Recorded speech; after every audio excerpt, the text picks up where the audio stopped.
Good morning, dear students. How are you today? I hope all good. Yes. So welcome to your English class today. Today I'll be doing English 2. Today I'll be doing the future tense. And as a recap, we had done the past tense in the previous classes, and many of you have submitted your homework. But sad to say, not all of you have sent me your homework. So the past tense we had done, the meaning of past tense and the different forms of past tense and how these forms of past tense have their formations. Remember that? Please have a look in your copy. I hope you have written down in your copy. So we learned about all that. We also finished our tasks based on past tense, past continuous, past perfect and past perfect continuous. We have done all that. And all the tasks also you have completed, many of you successfully. Today we'll do a new lesson, that is the future tense. Okay, today I shall only begin the future tense and do only the first form, that is the simple future tense. Okay, I hope you'll be able to follow it, and if not, let me know. Okay, let's continue. So class 8 B and C, the future tense, part 1. Today we're beginning a new lesson. Today's date is 25/20. In the last class we had done past tense. Today we'll start the future tense, part 1. So first of all, the objectives, as usual, the objectives. What are the objectives of learning the future tense? To learn about the future tense, that is the first thing. Then to learn its formations and uses, Then to learn what its different forms.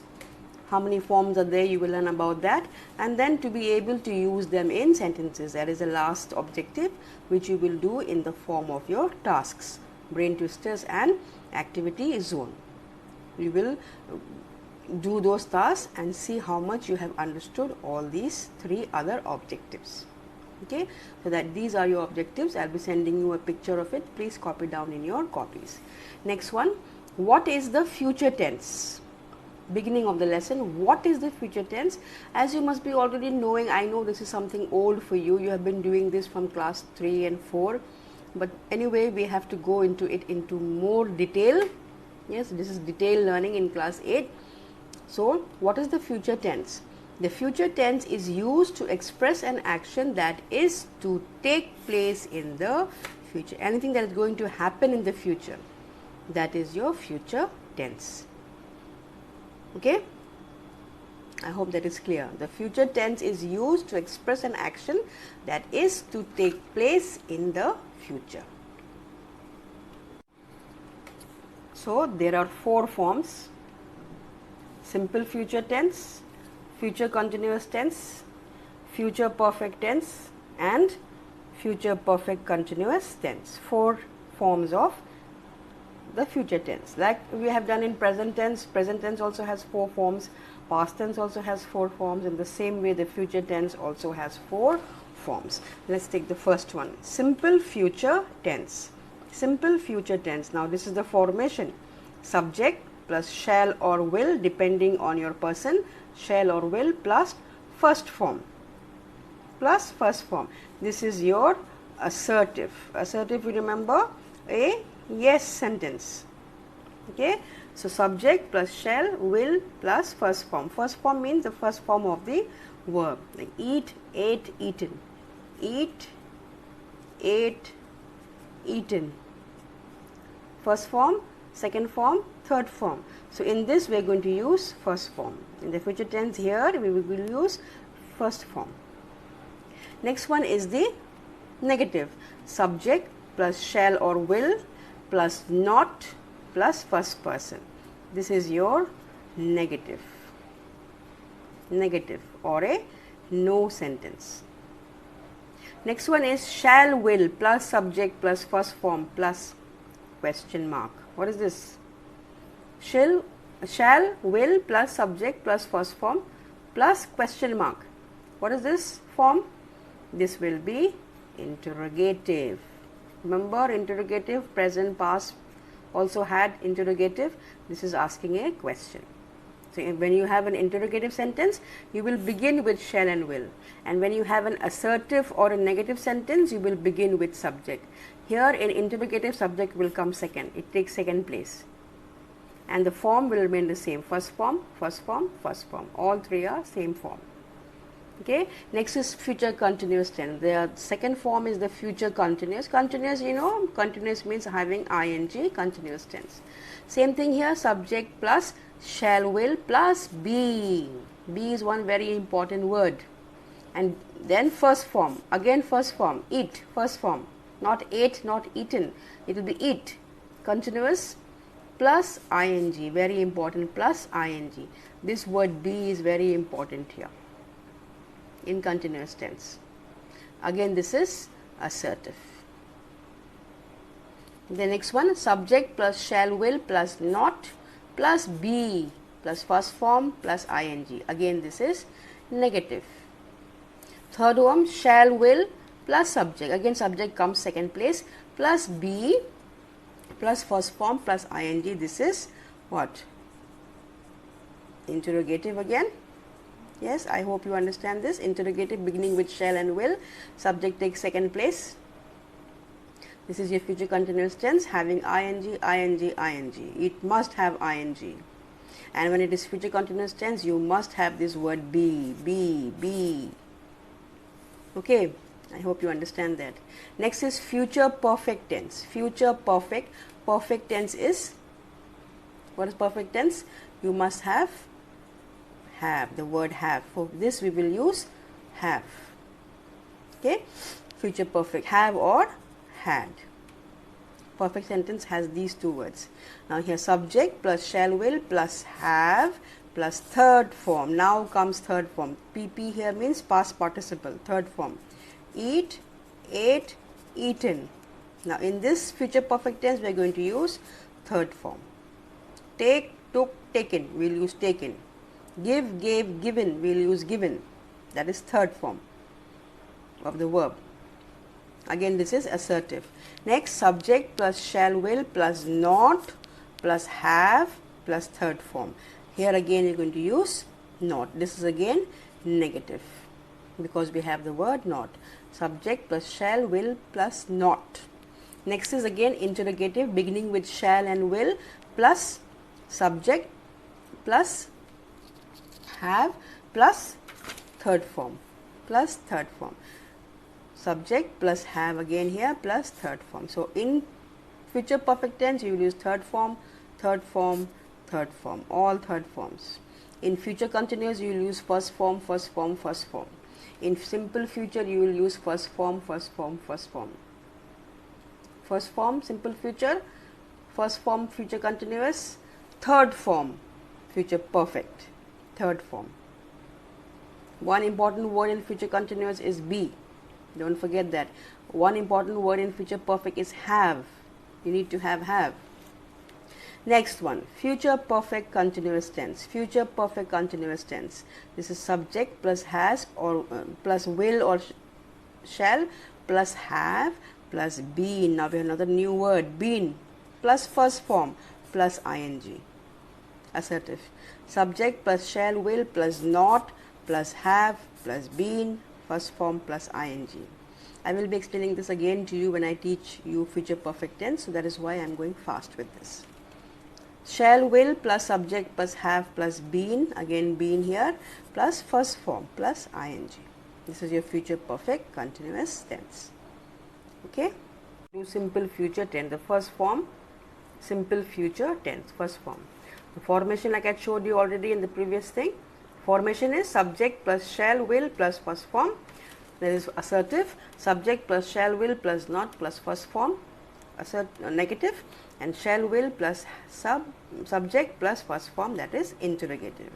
I'll give you an example of this formation. Subject plus shall, will plus first form. Subject, let's take, whom shall we take?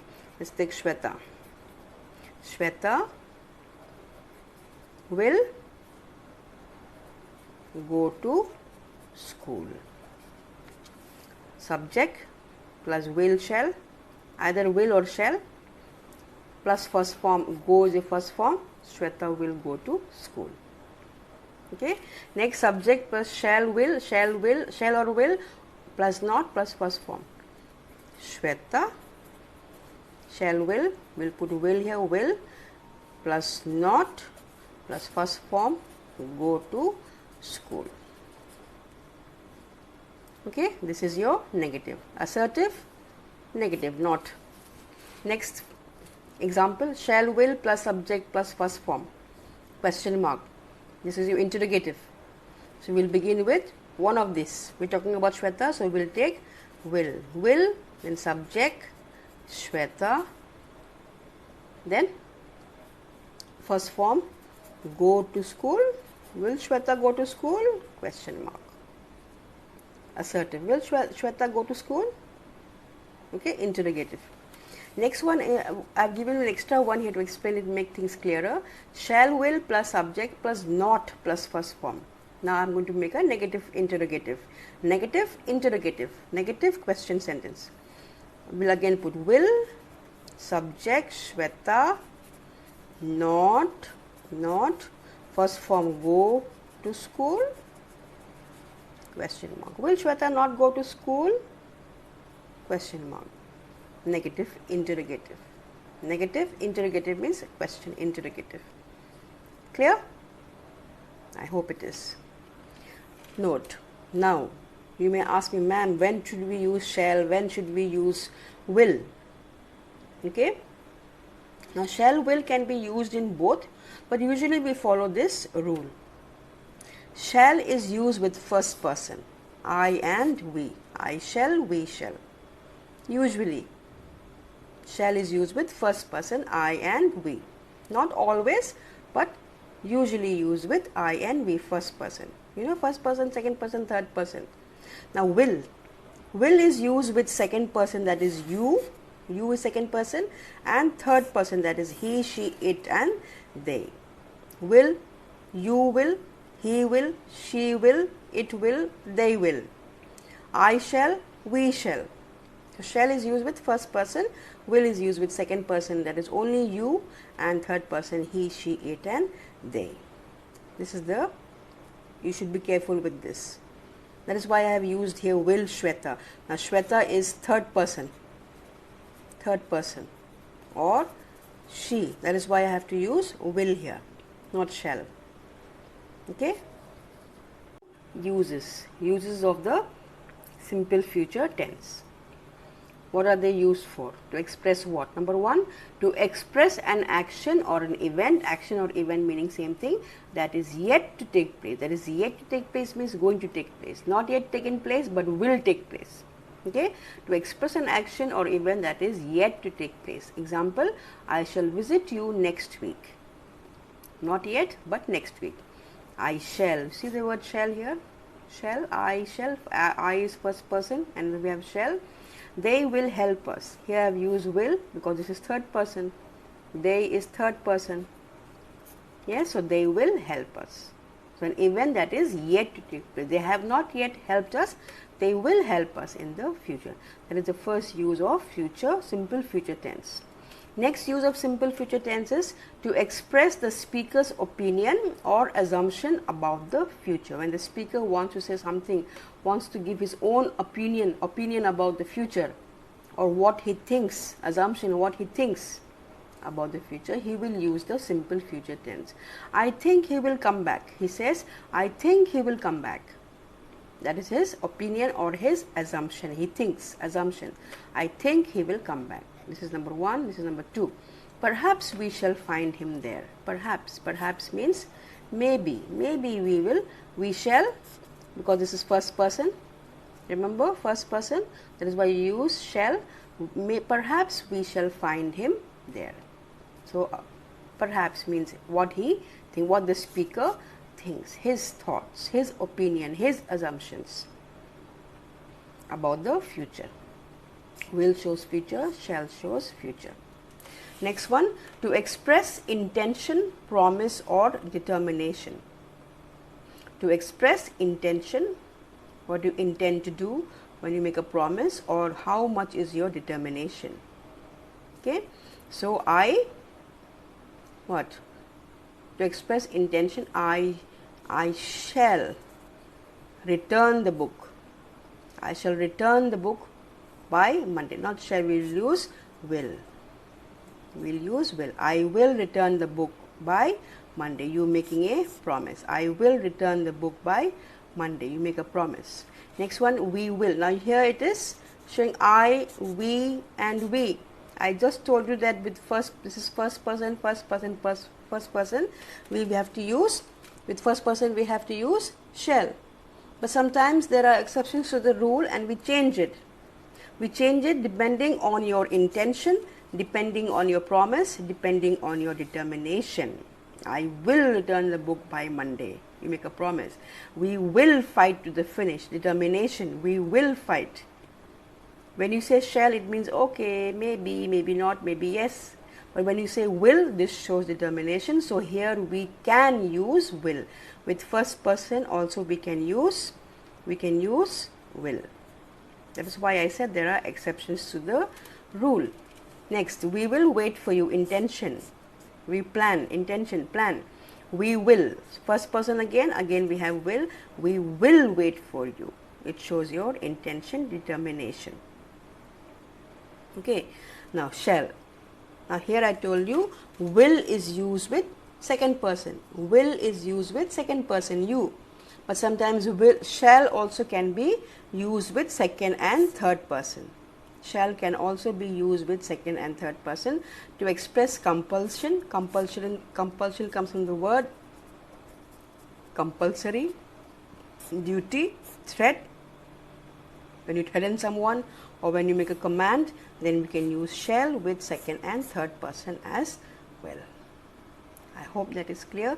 There are some more on page 30. Please read that. On page 30, please read that. Now your homework for today is page 33, brain twister. BT means brain twister. Task A. One task, my dears. Task A only you will do. Okay? Only task A. Do not do any more than task A.